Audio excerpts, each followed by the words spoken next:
Hi, everybody. My name is Kate Ahern, and I will be presenting this virtual webinar for you about social narratives. So social narratives are a way of supporting individuals who need a little bit extra to understand what's happening or to deal with anxiety or to set them up for success in new or different situations.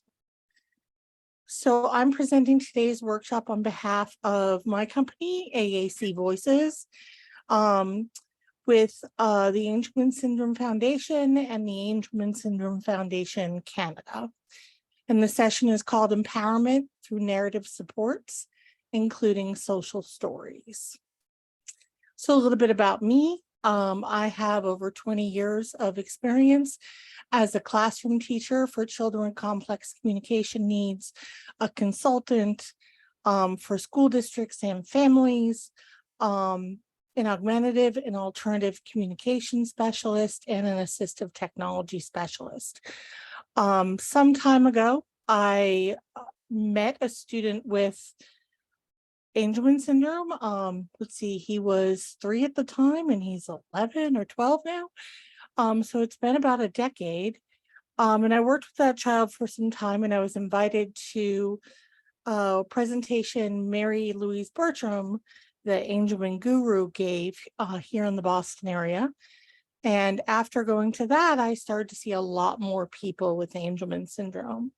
I currently run a homeschool academy called AAC Voices Online for our open classes, and Ahern Academy for our tuition classes. And the majority of my students have Angelman syndrome. And that's a full or part-time program depending on what people need. So here's a quote from a family who found narrative supports to be helpful. Abigail's father often has to travel internationally. Using social stories to explain this to Abigail not only really helps prepare her for the change when he leaves, but also serves as an anchor when those big feelings or anxious moments come up when he's away. It's helped so much. This is my friend Kadeem. You'll read a social story written for him in a few minutes. Today, we're going to cover what are social stories and narrative supports. What are the recommendations for narrative supports or social narratives? What are the principles of social stories? And then finding and evaluating ready-made resources. And then we're going to just look at how do we write our own social story or social narrative. So narrative supports. This is a category of supports for individuals with intellectual or developmental disabilities that uses a story as the basis for the intervention. This can be a storybook, it can be a paragraph, it can be comic strips or storyboards, it can be videos that tell a story, different storytelling apps.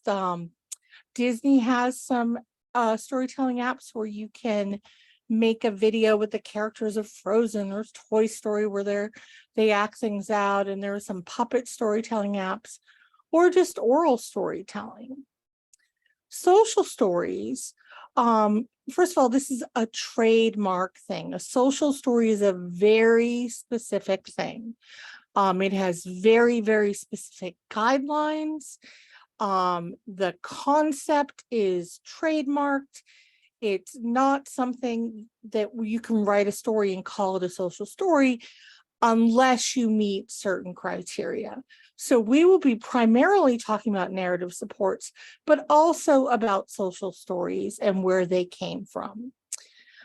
Social stories break down complex social scenarios into smaller parts. It's written from the individual's perspective or third person, never in second person. And I've seen remarkable things happen through using social stories and narrative supports. When I was in college, it was just 4 or 5 years after social stories had been invented and they were starting to become popular. And we were instructed by our professor, I believe it was Susan Ainsley, who I'm still friends with all these years later, on how to write social stories. And for my friend group and I, this became one of those things that we jokingly did all the time. We jokingly made up and told each other little social stories following the patterns of a social story. If the cafeteria was out of something we liked, or if we wanted to go to a nightclub and the bus schedule didn't work out, or anything like that, we would jokingly write social stories. And I think through doing that, through all that joking, the pattern of a social story is stuck in my head. So I can pretty much instantly put together a social story, assuming I know the audience and I know the topic well. I can just write them. So sometimes people ask me for a social story and I can bang it out really quickly, where, again, assuming I know the topic and the individual it's for, whereas for other people it takes more time, and that's totally normal. The inventor of social stories was a woman named Carol Gray. She was a special educator. She invented them in 1990. She, on her website, gives a very detailed overview of her and her background and the historical and social context for their invention. The concept is based on a sound philosophy of education. It isn't specifically for behavior change. It's misunderstood a lot as being for behavioral change, but it isn't. It's meant for education and empowerment and, making the lives of people who use them be of a higher quality. So the question becomes, when do we use these social narratives? So the first thing to know is, according to Carol Gray, the inventor of social stories, 50% or more of the narratives we write should be celebrations. They shouldn't be for instruction. They should just be to celebrate favorite things we're successful at, different routines, people, activities. So for every social story you write that's to instruct or to help with a new or different situation, there should be another social story or social narrative that is just celebration. So these can be about anything from I like to play soccer, or my favorite YouTube videos are ambulance videos, or ways I like to play with water, or going to the park with my friends, going to I did a great job at the doctor after the doctor's visit, and just be something that celebrates how amazing these individuals are and the successes that they have. So those should really be at least half, if not a majority, of the stories you write. The other thing we can use them for is regulation. We can create social narratives to teach emotions and how to handle and cope with our emotions. We should be focusing on the positive. So the focus should not be, I'm angry and I'm being made to feel shameful that I got angry, or being made to feel shameful that I lose control. The focus should be, everybody gets angry. And here are some ways to cope with being angry. And I can be successful at managing my big feelings. I use social stories quite a bit. You'll see a sample in a little while. So I use social narratives in collaboration with zones of regulation and specific direct instruction around coping skills. Another time to use social narratives is for different experiences. They can be used before to prepare for the experience and after to celebrate. Recently, a parent of a young lady with Angelman syndrome who I've worked with posted online that her daughter had a terrible experience going in to have her senior portraits done for high school. And my first question was, did you use a social story? And then I assisted her in writing a social story. Having that social story where the individual read about why we're going there, what will happen when we go there, what's going to happen after we go there, how I'm going to feel, who will be with me. Having those resources around her allowed her to go back and have a successful experience getting her senior portraits. And I've done the same thing for difficult situations like the doctor's office, dentist, blood draws. I've done it for things like changing to a new school, getting a new teacher, riding on a new bus. I've done it for things as simple as we're painting our house. Our house used to be blue, now it's going to be white. And these experiences, really having those supports where the child has a story in their head of how it's going to happen, allows them to have much decreased anxiety. One of the important things in Angelman syndrome specifically is using real photos of people, places, and things that are part of the experience. You'll find lots and lots of social stories that use generic photos, that use drawings, that use clip art, that even use picture symbols from AAC. In Angelman syndrome, I really recommend using photos, especially photos of preferred people. Individuals with Angelman syndrome so love their favorite people, and they're so in tune to their favorite people that having pictures of their favorite people in a social narrative is very helpful. Even if you're writing a social narrative about wearing your seatbelt and not taking your seatbelt off, and within the story, you can say, you know, my favorite uncle wears his seatbelt with a photo of your favorite uncle, and my best friend at school wears her seatbelt with a photo of the best friend. That can really support the child in understanding what to expect, because you've given them something highly motivating, their favorite person. And you know what we're excited about tends to stick in our head a little bit better. And another thing to use social narratives for is routines and changes in routines.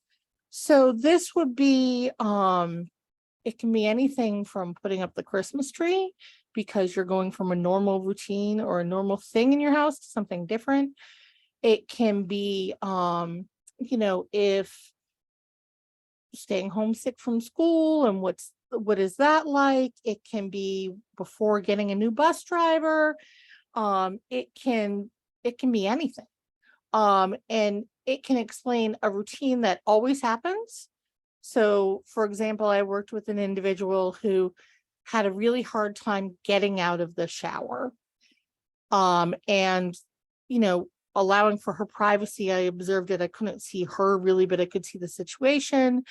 Because then we had a lot of theories. Was she not wanting to get out because she was cold? Was she not wanting to get out because she was temperamental? And in the end, it was a transition. And she, as an individual with Angelman syndrome, struggled with transitions, especially moving from highly preferred, like being in water, to less preferred, getting ready for bed. So having a routine in a social story creates a social narrative, so she would know that this is the routine and I do it every day and I'll get to do it again tomorrow. And it explains, like, I get in the shower, mom helps me wash my hair, I get to play in the water for a little while, I wash my body, I get to play in the water for a little while again. You know, I shut off the shower, I get out of the shower, I get in my pajamas, and then I get to have a snack or have snuggles or whatever the routine is. But having that stated out as a story is just an amazingly successful way to intervene. And honestly, I think we all use this in our own heads. For example, when I go to have a blood draw, In my head, I know the routine. I'm going to get in the car. I'm going to drive there. I'm going to go in. I'm going to go up. I'm going to give my name. I'm going to wait for the phlebotomist to be free. Invariably, because of how my doctor's office works, they're not going to have the orders. I'm going to have to watch them scramble to get the orders and release them on the computer. We're going to go in. The phlebotomist is going to, she's going to ask me questions. I'm going to confirm my birth date 50 times. She's going to find a vein. She's going to put the needle in, the whole routine. And knowing that's coming helps me manage. And I'm verbal and I can, I have a lot more power than some children have in general, or children or people with Angelman specifically. And planning it out in my head helps. So doing it in a story, in a narrative, can also be very helpful. So I want to, at this point, give an example of a social story so you can just hear the rhythm of one. I have one here. This is Kadeem.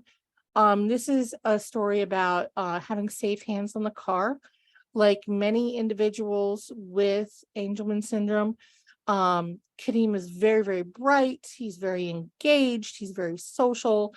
However, he quickly becomes dysregulated and either is lethargic, not that often with the being lethargic, or is very animated and very focused on another person. And sometimes his hands get what we call grabby, and he might, pull hair or pull clothes or pull people. And of course, that is a problem in the car, especially when you're with your 1-year-old sister and the driver, and that's it. So this is a social story written for Kadeem and for his family. I wrote it. His family provided the photographs for him to help with just having safe hands in the car. Lots of days we go for rides in the car.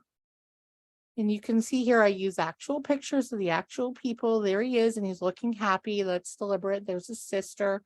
There he is getting into the car over on this side. We go to pick up groceries. We pick up Dad from work. I sit in my seat. I wear my seatbelt. You can see they're putting the seatbelt on here. Sarai, that's his little sister, sits in her seat. Sometimes my hands feel grabby. Now you notice there's no judgment on this.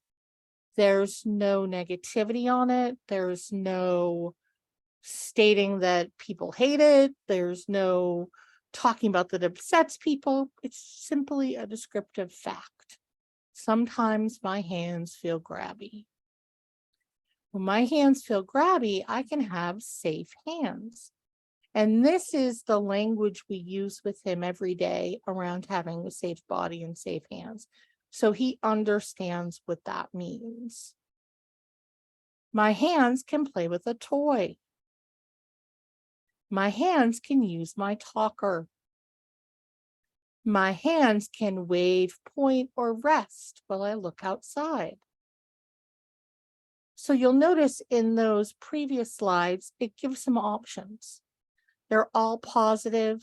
They're all things he can do. They're all choices he has that allow him to be safe and also enjoy, or at least feel calmer while he's in the car. I can have safe hands when I ride in the car. So that's a summary sentence. It's the end of the story. So as we talk about social narratives and specifically social stories and the very detailed guidelines for social stories, you can think back to this social story and how it was presented. So these two are more of a narrative. This is Carter. Carter is one of my online students. He's been with me a long time now, a few years. And Carter helps to write his own stories. Usually we have to ask a bunch of times before he wants to do it. But one of the things that is very helpful for Carter is we can say to him, Carter, you're going to this hockey game, you're going on a vacation, whatever. What are you worried about? And he'll tell us oftentimes it's if they're going on a plane, it's flying. If they're going anywhere, it's food. Like many individuals with Angelman syndrome, he's very focused on food. He has an insatiable appetite, which is common in Angelman syndrome. And once he tells us what he's worried about, we can put that into the social narrative. He also helps to pick the pictures for the social narrative. And I give him choices on the wording. Do you want to say this or do you want to say that? Or it's important to put this concept in. Which way do you want me to write it? And he can pick between a couple choices. So on the left is about going to watch the blues on Halloween. So Halloween, as we all know, is a very exciting time for individuals with Angelman syndrome. And he was going to a professional sports game, which he goes to a lot. He's very into hockey. So the game was less of an issue than it was the stuff around the game and the fact that they were going to be sitting somewhere different. So he helped me write the story, and it was tonight I will leave at 5 o'clock to go to the Enterprise Center and watch the St. Louis Blues play the LA Kings. Nick V will be there. So I refer to a favorite person. I will sit in the Ryan O'Reilly suite. I will stay in the Ryan O'Reilly suite unless I ask to take a walk and someone goes with me. So Carter, like many kids with Angelman syndrome, when he gets overwhelmed, he, fight or flight, he picks flight and he's out the door. So just a reminder that he needs to let someone know if he needs to leave. I will eat nachos. I will drink root beer. Now, having that stated helps when you're there, because if he wants 16 different things, I want a hot dog, I want, popcorn, I want this, I want that, you can say, no, remember, we're eating nachos and root beer, and it's what you picked. He picked nachos and he picked root beer. Now, granted, if he communicated, I don't want nachos, and instead I want a hot dog, they go with it.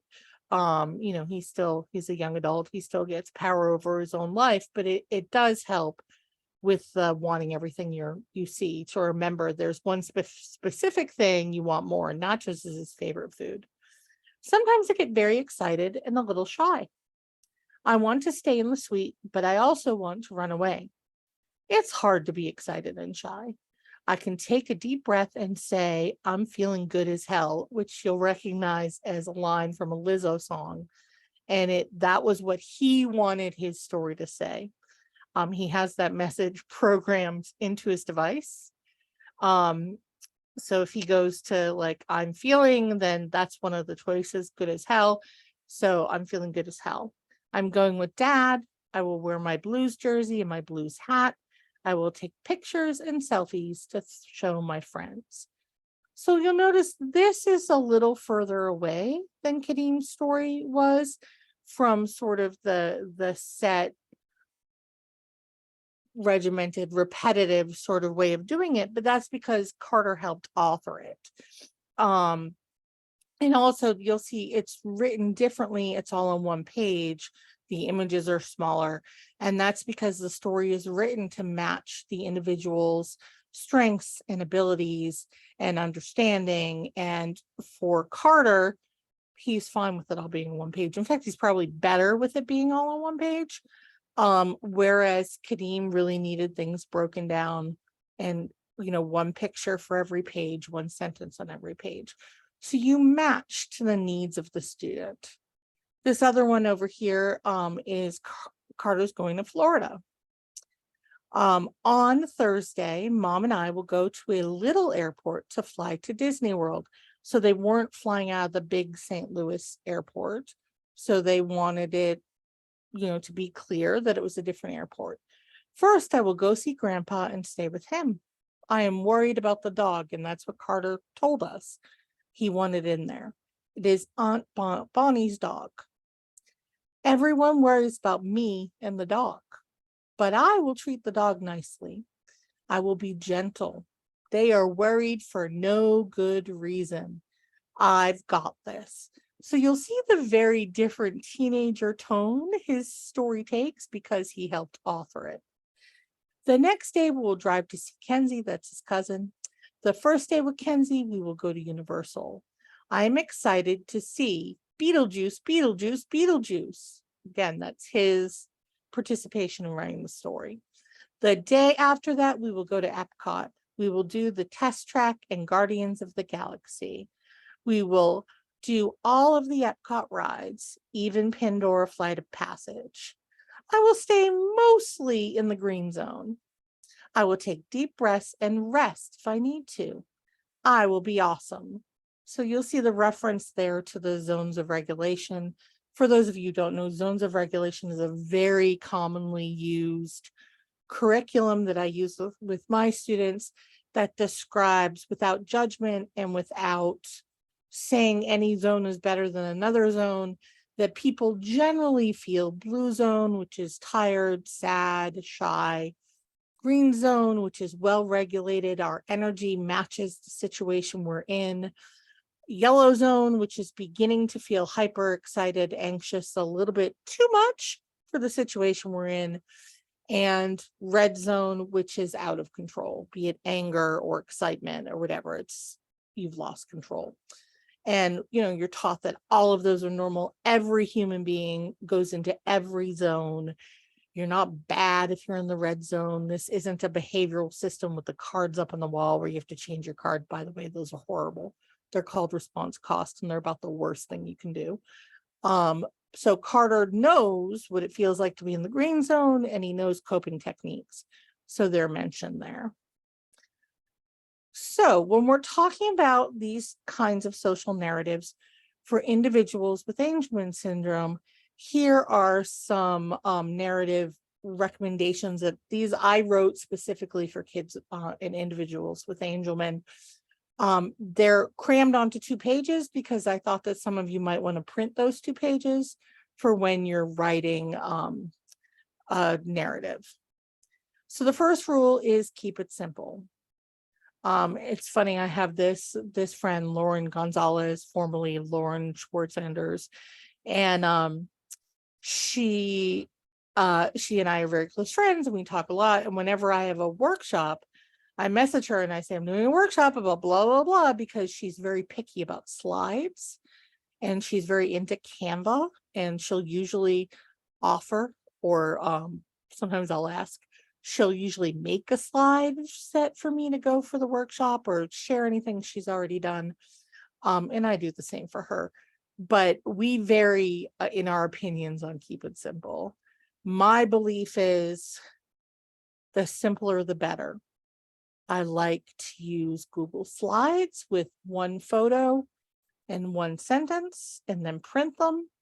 I really love the app Pictello, which is 1 photo, and you've space to write 4 or 5 sentences if you want, but try to stick to 1 or 2. And the app will read it back to you in a text-to-speech voice. It's a very inexpensive app. I strongly recommend Pictello, which is nice so the students can read the stories back to themselves on their own, but they also can be saved as a PDF and printed so that you have them. Whereas Lauren loves fancy programs with beautiful graphics that she can manipulate and cut remove the background from a photo of somebody and paste them into the place where they're going. And I don't think all that work is necessary, especially if you're a caregiver. You guys have enough to do. I don't want you spending your time staying up late at night writing social narratives and creating these gorgeous pieces of arts, which invariably are going to get bent and ripped and lost and forgotten in a while. So you can pick whatever view you want. If you agree with Lauren, then go for it. If you're with me and you think maybe a glass of wine and watching what's hot right now, Succession, I haven't watched it, on TV is a better choice than making a social narrative that's really, really fancy, then go for it. So my opinion is keep it simple. If you're going to make it look fancy, remember to keep the language simple. It has to be understood and understandable by the individual who is going to read it. We write in the first person. Now you'll see in a minute, social stories can be in first or third person. For Angelman syndrome, I strongly recommend writing in the first person with I statements. For Angelman syndrome, I strongly recommend using photos of actual pieces and places. If you're making a story about going to the dentist, you get pictures of the dentist office. Usually, if you go to their website, they have pictures. If not, call them, they'll send you some. People are usually very supportive of this. They'd much rather send you photos and have a semi-calm child in their office than not send you photos and have a very red zone kid in your office. Some other things, be specific. You really can't have a story that encompasses everything. It should be specific to the topic you have in hand. So Carter's story about the hockey game focused on what was happening during the game, what he would eat, where he would be, how he would feel. It didn't also cover all the other times he's been to hockey or the drive there or whatever. In the story for Kadeem about being in the car, it just covered being in the car. Here are the reasons we go in the car. Here's how I feel. Here's what I can do. End of story. So you want to be very specific, and the broadness of the topic should match the ability to understand when they're upset. Remember, our ability to comprehend when we're upset is different than our ability to comprehend when we're calm. And if you are planning on also using the story in the actual situation, and they might be yellow zone or red zone, they might not be at their calmest, then you have to simplify it more than you would in general. And of course, remember, 50% of stories should just be celebrations and not instructional in that way. It should be positive. You need to remove all judgment from the book and all negativity. Your book shouldn't be called Don't Hit.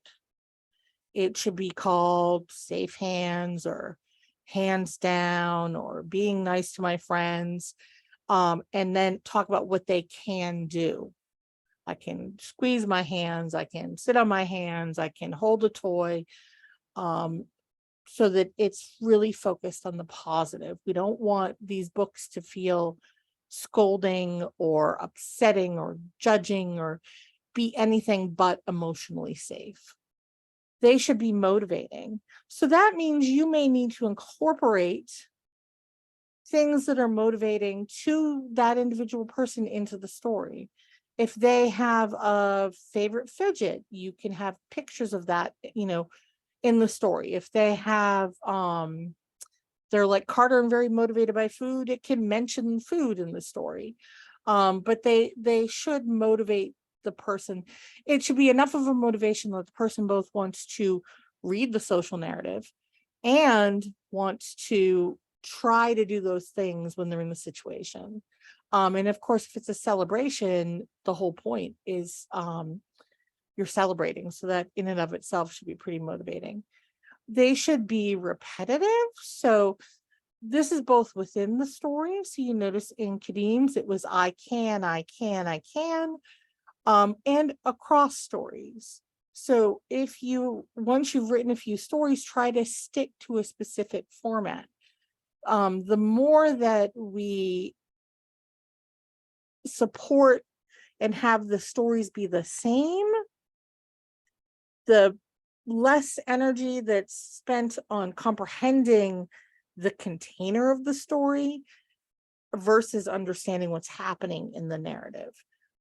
So having repetitive structures can really be helpful, and also be structured. It should be, title, and I'll talk a lot more about this later.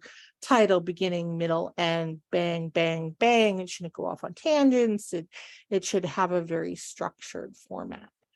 And then finally, and this is a specific to Angelman, although I think I'd recommend it for everybody, situation, social stories, trademark, are generally written by a caregiver, a teacher, a therapist for the individual. Social narratives, specifically social narratives for Angelman syndrome, you may want to, like I do with Carter, have him involved in creating the social narrative. You can have them share their views so they can decide at the end of the story, if you're going to say I'm amazing or I can do it or I'm capable, you can ask them, here's your words about how amazing you are. Which one should I put in your book? You can allow them to select the photos. So if you have 5 or 6 photos of the kid in the car, if it's a story like Kadim's, and say which one do you want in the story and let them pick it. You can also allow them to pick wording. My favorite way to do this is with index cards or post-it notes, where I simply say, all right, this sentence is going to talk about Zerai sitting next to you. Do you want it to say Zerai sits in her seat? Write that on one card. Do you want it to say Zerai is next to me? Write that on another card. Or do you want it to say I sit near Zerai? Which one? And let them pick. And then they get some power in choosing how the story is written, and they'll be more connected to it and when you use it. Some other recommendations: end with a celebration. You can, there's a typo there. Consider an I can statement. So ending the book with I can have safe hands in the car. I'm amazing. I can stay in the room during the hockey game. I can stay in the dentist chair. I can take deep breaths when somebody tells me there's a change in the schedule. I can get out of the shower when my shower is over. Those sorts of celebrations and reminders are positive. And you compare them with I'm amazing, I'm thoughtful, I'm kind, I'm capable, whatever sort of language you use with the child. You should create as many celebration social, wow, a lot of typos in this one, sorry guys, social narratives as you do narrative ones. I already talked about that. Sorry, instructive ones. You can turn preparation stories into success stories. So after that story about the hockey game, because it was a specific event, that story can then be turned into a past tense celebration. I went to the hockey game. I stayed in the suite. I asked when I needed a walk. I ate nachos, but they were out of root beer and I had Diet Coke. I wore my jersey. I had a fantastic time. Here's a picture of me and my friend. So you can easily, depending on the format you write them in, if you write them by hand, maybe not so easily, but you can pretty easily change them into celebration stories. And eventually your kid will have lots of these celebration stories, and they can be used for social communication. So if somebody says, oh, I went to the Bruins, being from Boston, I might say, oh, I went to the Bruins game last night. And then Carter might say, oh, hold on, I have a story about the time I went to the Blues game. And then he can say with his device, do you want to hear a story? Open up the app and there it is. You should allow independent access to the stories. So the child or adult should be able to read it whenever they want to. So that can be in an app like Pictello or in a printed format, and the books are available in their room. But they should be able to look at it when they want to, when they choose and are thinking of it. You want to choose the format that matches the needs of the individual and situation, which I talked about already. And you want to use matching language in the wild. So when you're out in the world talking, if you ended the story with, I am capable, I can wait my turn for the slide, then out in the wild, you want to say, look at you waiting turns for the slide. You're capable. Look at that. And you also want the same language in their AAC system. So if you're saying safe hands, you want it to say safe hands in the communication system so that everything connects. All right, so now I'm going to talk a little bit about the social story guidelines. I'm not going to actually look at the slide. I'm going to go over to the guidelines that are the most current ones. They revise them frequently. So this is version 10.3. What you'll notice about the guidelines is, well, it covers 4 or 5, 6 pages. It's very long and kind of esoteric, and I don't know that it's terribly excessive. Not excessive. It is a little excessive. I don't think it's terribly accessible to caregivers and people who are not, you know, professionals in the field. So it's here. The link is going to be in your handouts. So here's just a quick overview. We're not going to spend a lot of time on what these guidelines are because I want this to be a functional webinar that serves you, and I don't know that going through these in detail would do that. So it gives the background. It talks about this concept of social humility, which is, you know, when I say don't be judgmental and that sort of thing, that's what that is. It's really talking about we can't assume that a neurotypical way of doing something is better than how somebody who's neurodivergent or someone with Angelman does something. We shouldn't be putting that sort of value on things. We should be humble in our views around that. And then it mentions the other changes. So the first criterion is that you follow this philosophy of social humility, and they explain what that is. You follow the definition of a social story, and they give you that definition, and you follow the goal that in line with social humility and the social story definition. It's to ensure the message goes from the correctly and in a meaningful and reliable way from the author to the audience. We'll talk more about two-step discovery in a little bit, but it uses a process of two-step discovery to find out about the individual and to find out about the topic before it writes the story. It has a title that clearly says what the story is going to be about. It uses descriptive and coaching sentences. I'll talk more about that in a few minutes. And it has 3 parts, you know, beginning, a middle, and an end. It focuses on the abilities, attention span, learning style, talents, and interest of the audience. It uses first or third person. I suggest first person for Angelman. It connects things in time, and it's literally accurate. You're not going to use a lot of metaphors, and the vocabulary matches the vocabulary needs and understanding of the individual when they're dysregulated. So you want to keep it accessible even if they're not at their most regulated when you're reading it. You look at who, why, what, when, here, who, why, what, when, where. In terms of developing the story, half of all stories are celebrations. And it talks specifically about what that means, that you use their formula, and you stick to sort of having one topic that you're coaching on. You refine the story until it meets the criteria, and then they have these 10 points for implementation, and I'll talk more about implementation. So these are the specific trademark criteria of a social story.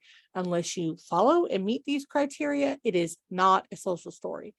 People will use it generically, and that's okay. We all sort of understand what they mean. But now that you've had a little training on it, you know that it's a specific thing.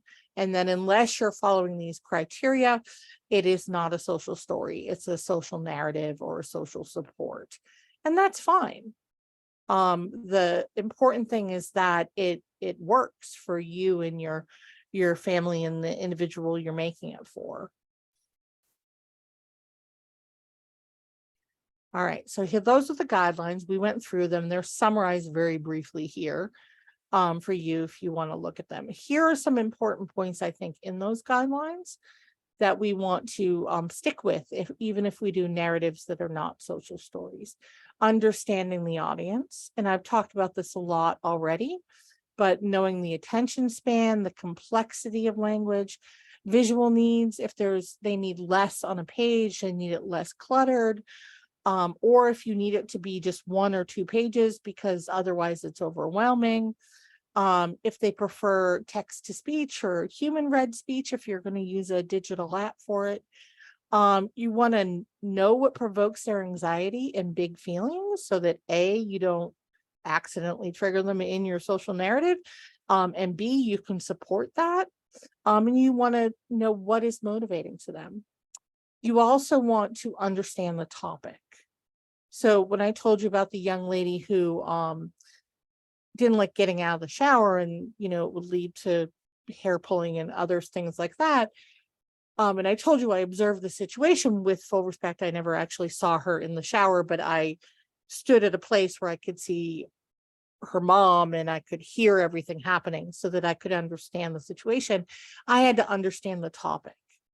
So taking a shower for most of us is, it doesn't vary that much between different people.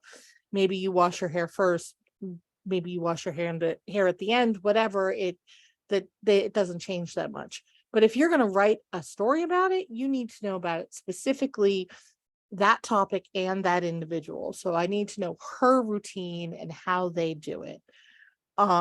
You want to, keep track of, like, if you're writing a story about going to a place, you want photos of the actual place. If there's going to be a schedule or a routine, you want to have that there. And you want to do it in the best way for that audience. Another thing that I like to sort of borrow from Social Stories trademark is descriptive versus coaching sentences. So in Social Stories, there should be a ratio of no more than one coaching sentence to each descriptive sentences. And they even recommend sometimes that there only be one coaching sentence in the whole story. So a descriptive sentence just describes something. Sometimes I go to the doctor. I ride in the car. I like to sit with my friends. By the way, don't use like unless you know they like to. Otherwise, it's just I sit with my friends. If you know they like it because they've communicated that to you through their behavior or through what they say, then you can put it in there. Otherwise, you are making a value judgment and deciding how they feel about something without knowing it. So you don't want to do that. So those are descriptive sentences. So Rye sits next to me in the cars. We pick up Dad. Descriptive. A coaching sentence gives guidance, reinforcement, instruction, encouragement for the particular situation or behavior. It's designed to be supportive and empowering. So not don't hit, but here's what to do. And sometimes these can be sort of I can statements. I can keep my hands in my lap. I can play with a toy. I can ask for squeezes. I can give a hug. It reminds me of a social story I wrote for someone called Safe Hands When You Hug.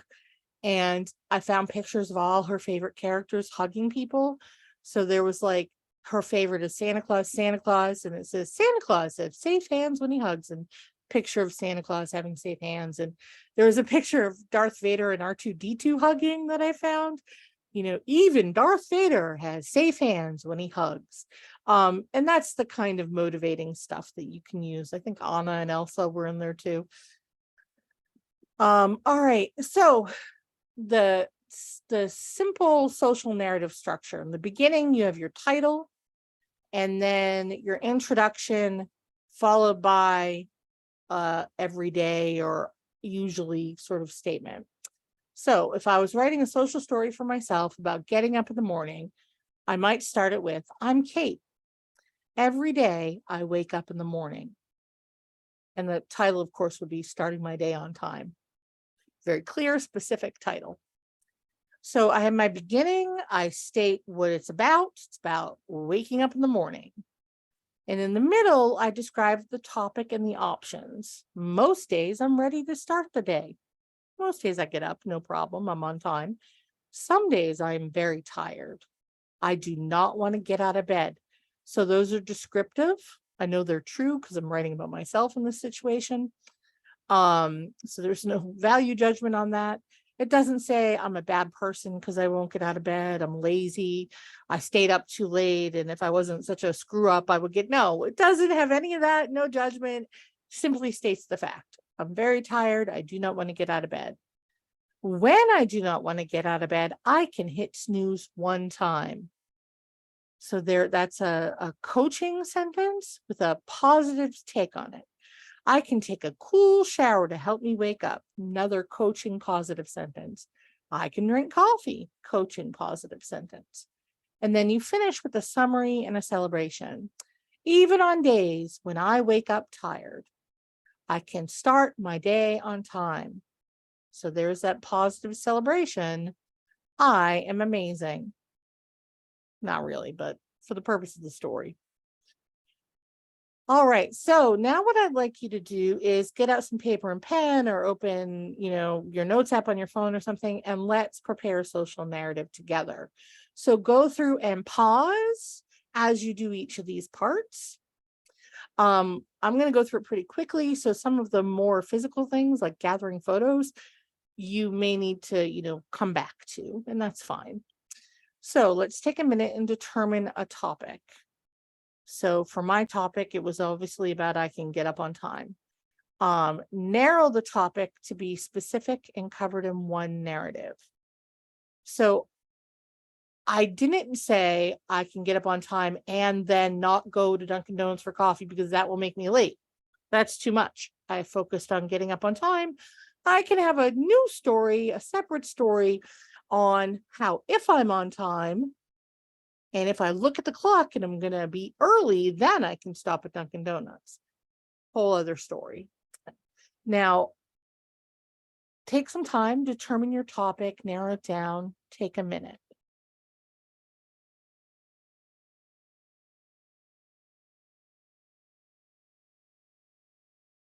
Okay, now we're going to analyze that topic. Think about what is involved in it. Who is part of it? Where and when does it happen?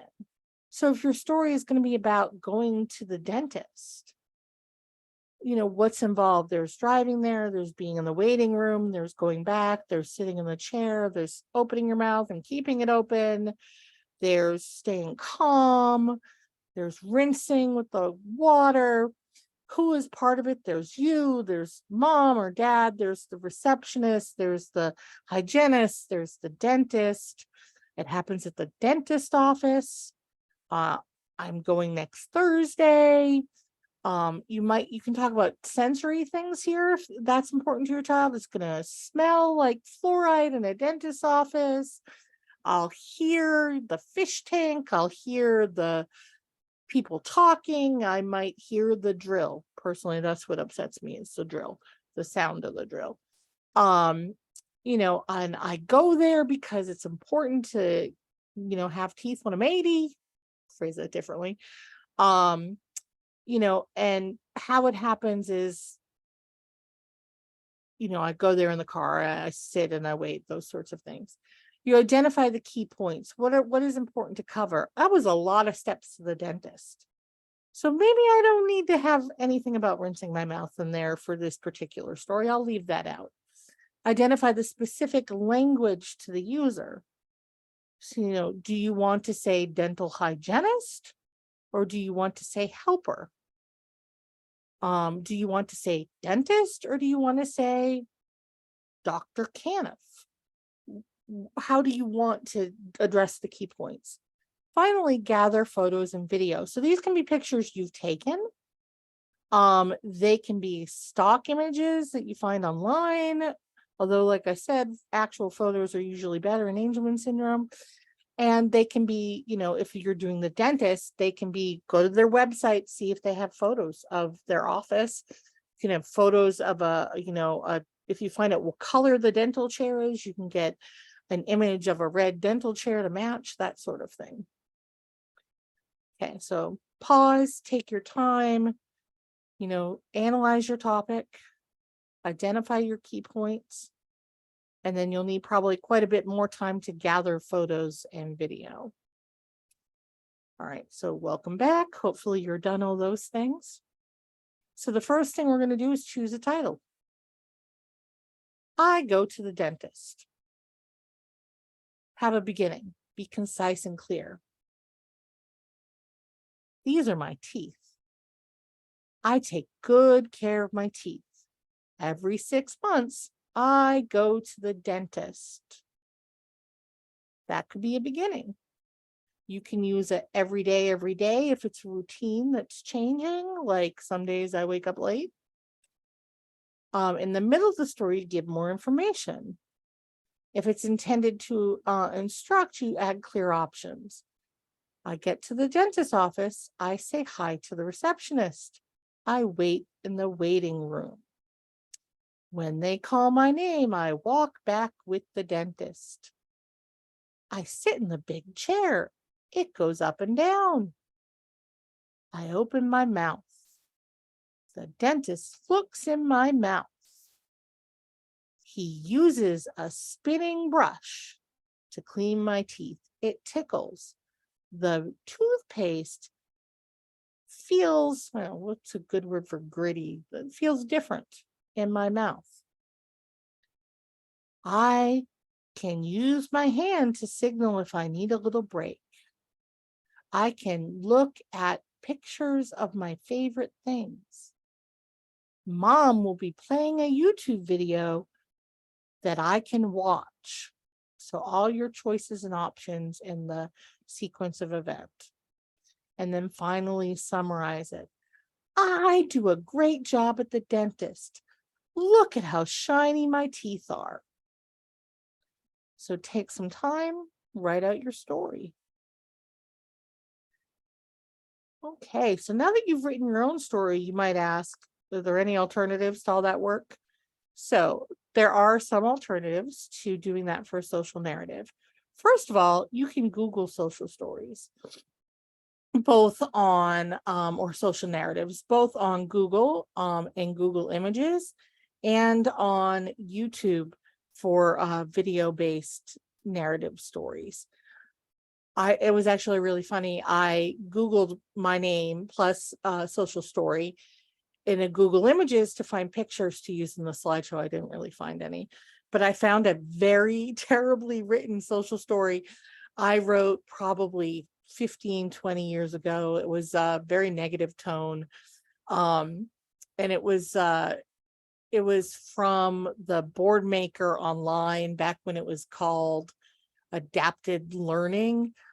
They stored things you made and made them available to other people. And it was a social story about not putting your hands in your pants, which is very negative, right? The not at the beginning of it. So you never know what you're going to find if you Google social story. But if you Google social story about going to the movies, or social story about, washing my hair, you'll find them. There are some out there. I don't recommend you use them wholesale. We're going to talk in a minute about evaluating them, but you can always take parts from it and then add your own pictures and add your own specific language. So it can give you a good starting point. There are some social story websites, including Carol Gray's website, where you can find pre-made social stories. Again, you want to evaluate them and customize them. And many service providers and vendors have many ready-made social stories. In particular, children's hospitals. All hospitals really, but children's hospitals and specifically frequently have a whole bunch of stories about getting an X-ray, having an MRI, having an EEG. So you can check with your hospital and see if they do. And if your hospital doesn't, some other hospital probably has some social stories ready for you that you can adapt and customize. Or if you evaluate it and you think it's good, you can use it the way it is. Another way is to ask on social media. So you can ask your friends online and whatever social media you like to use, Twitter, whatever, if they have a social story about whatever topic it is you need. I need a social story about going to a wake, or I need a social story about, tolerating my shirt being a little wet if I spill, that sort of thing.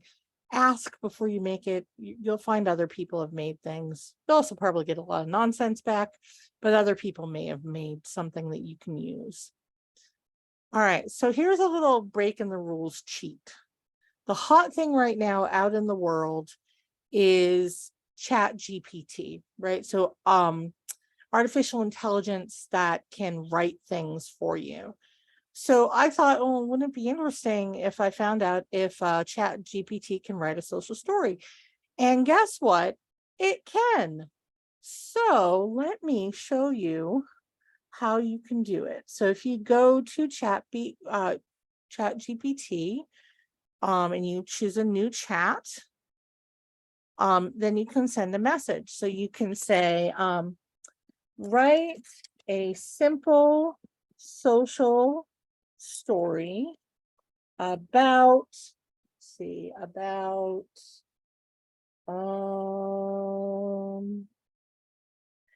hanging up your coat.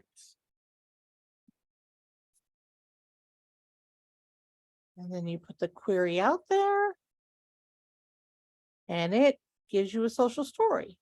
Now, this social story seems to be, it's a story about a guy named Alex hanging up his coat. So stop generating, that doesn't help me.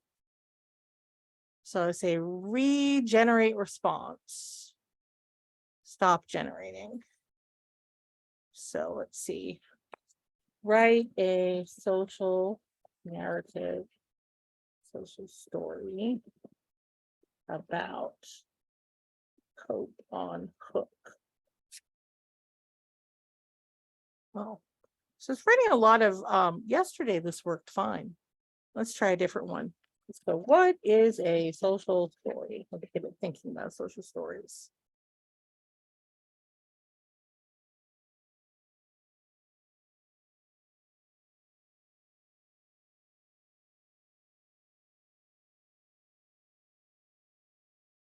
Give me a social story.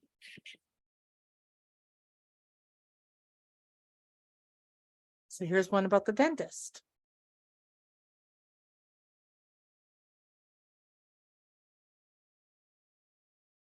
Now, once it's done, I'm going to let this one go all the way through on its own. It's writing a very long and non-simple social story. But it's fairly decent. I can say statements, descriptive sentences, beginning, a middle, and an end. I mean, it meets most of the criteria. You'd want to edit it, of course, but I can also hit regenerate response. And it'll give me a whole different one. So let's try hanging up the coat again. Social story, cleaning up.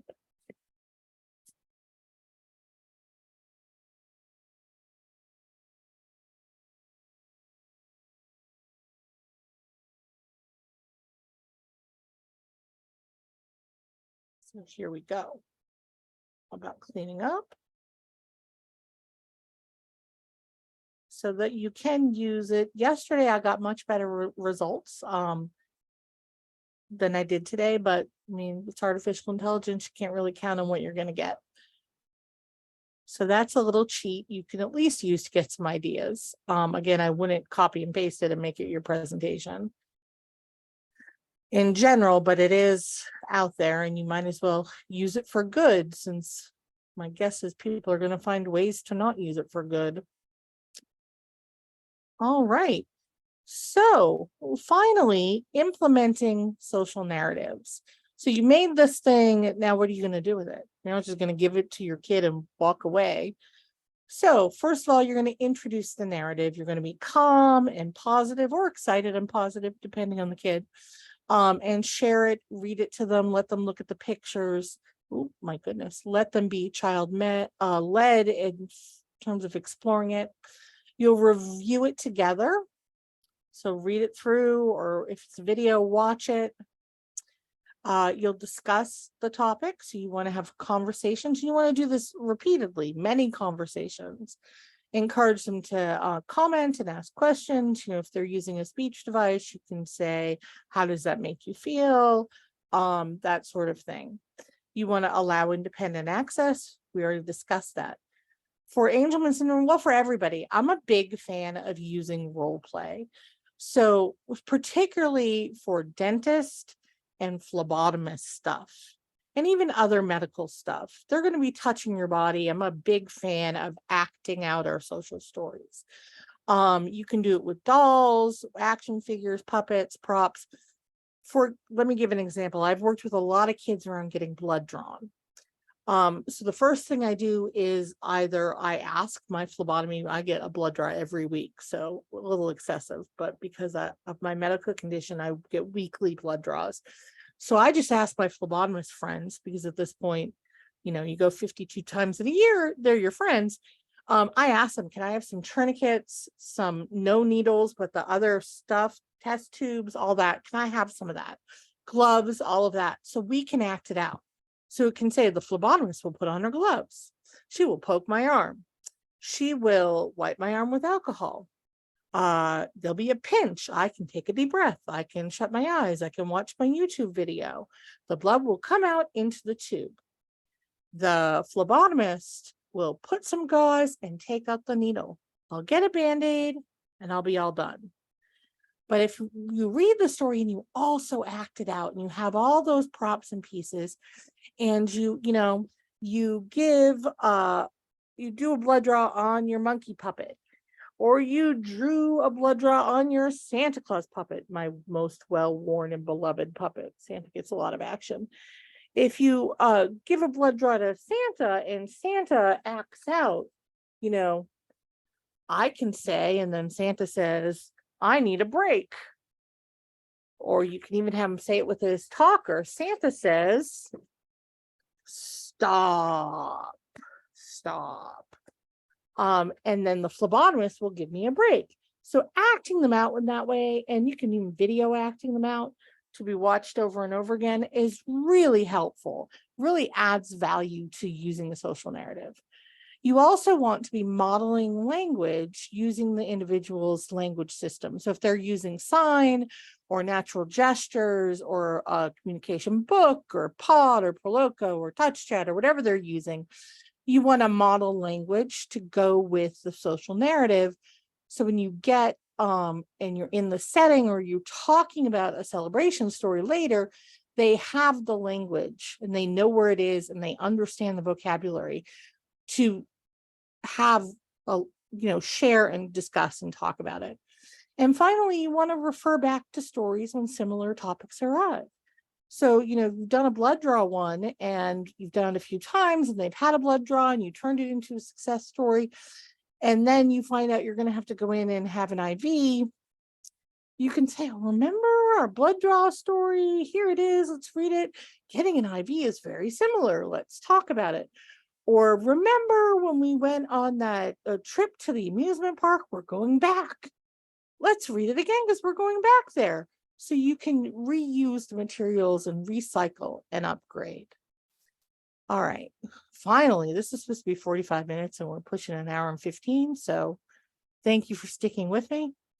Finally, evaluating those pre-made narratives. So if you decided to search on Google or use ChatGPT or whatever to write a social story, you review it, you want to ask yourself the same questions that we talked about earlier. Is it specific? Is it positive and non-judgmental? Is it motivating? Is it repetitive? Is it structured? Does it accurately and literally define and explain the topic? Does it use a structure and language the individual will understand? Most of the stories that came back from GPT this time were a little too complex. We would want it much simpler. Does it use images and videos which are meaningful to the client? So obviously GPT didn't have any images, but if you go to, if you go to any of these websites, so let's say you were,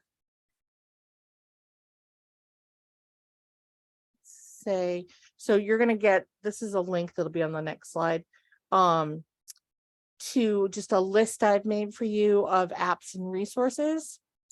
But let's say you use the list and you find, so there's a list of apps to make social narratives that are either stories or videos. Here's the social story I've written. Here are sample social stories. These websites have a lot of social stories, or social narratives, including Carol Gray, the inventor's actual site. But let's say you chose to go to this website to find a social narrative to use, and you wanted to have one about standing in line. So you open, it just did a video search. Okay, well, that's fine. So let's say we go to this one. I can stand in line.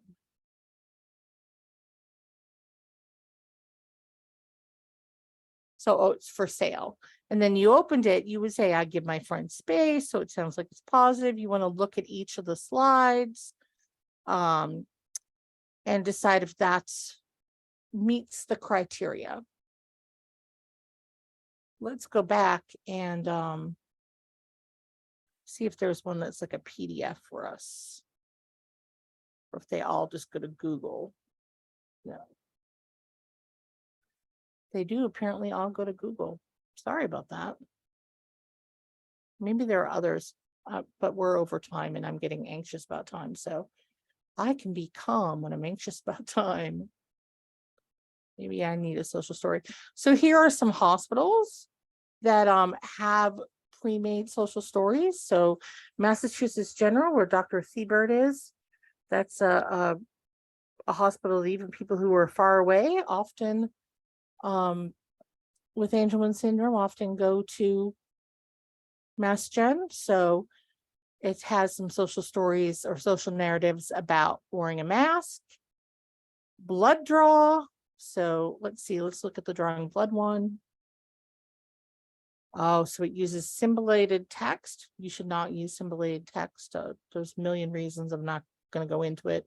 Trust me, it just, all the evidence is it's more confusing, but you could copy and paste. It's also in the, it's in second person language, which is not really acceptable. So I would not use that social story from Mass Gen. Let's try another one. Let's try one of the COVID ones.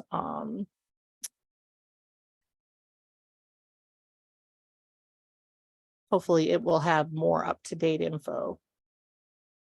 Social stories. So it gives links to Carol Gray's, which is, she's Carol Gray, hers will meet it. And it gives links to videos. So you kind of never know what you're going to find when you do the searches. So be ready to go through sort of a whole process. But you will, this link will be there for you and you can try to search things based on what you need. All right, so here is the link and a QR code. Just aim your camera at it and take a picture. It'll take you to that handout I just showed you. Here's a few more samples. This is Tristan, he has autism. And this is his social narrative about zones of regulation and making choices when he is out of his zone, and he helped choose what the choices are. And you can see he has it laminated and he brings it with him a lot of places. So that's a sample. And then I have a link to the Safe Hands in the Car story we read earlier, a link to Daddy is Away, that's from that very first quote that I read. And then these are two more for the professionals out there, but I use social stories embedded into my academic classes. So here is a social story that I use in math class, actually, that it's a social story I wrote. So hopefully it meets the criteria of a social narrative. But in math class, we go through this when we're talking about money, right? So we go through and we talk about going to a fast casual restaurant, you decide what you want, you wait in line, you pay for your order, you can use money, a debit card, an app, or a gift card. You wait for it to be ready, you go eat. So a very simple social story, but I use it in class so that they're getting those life skills embedded into an academic class. And hopefully that's what all of your teachers are doing. I'm actually not that hopeful of that, but in a dream world, this is how we will be teaching academics and life skills at the same time, and not only giving kids life skills. All right. So there we have, and then there's another one, dealing with change. It's a story I used during our AAC skills class. Finally, another QR code to get this slideshow. And the credits, I got the presentation, the slideshow from Slides Carnival. And that is all I have for you today. I went over by about 30 minutes. Thank you for sticking with me. I can be reached at Kate, Kate, at aacvoices.org. My website is aacvoices.org. And hopefully this session has given you some tools and can improve quality of life for your whole family. Thanks so much. Bye-bye.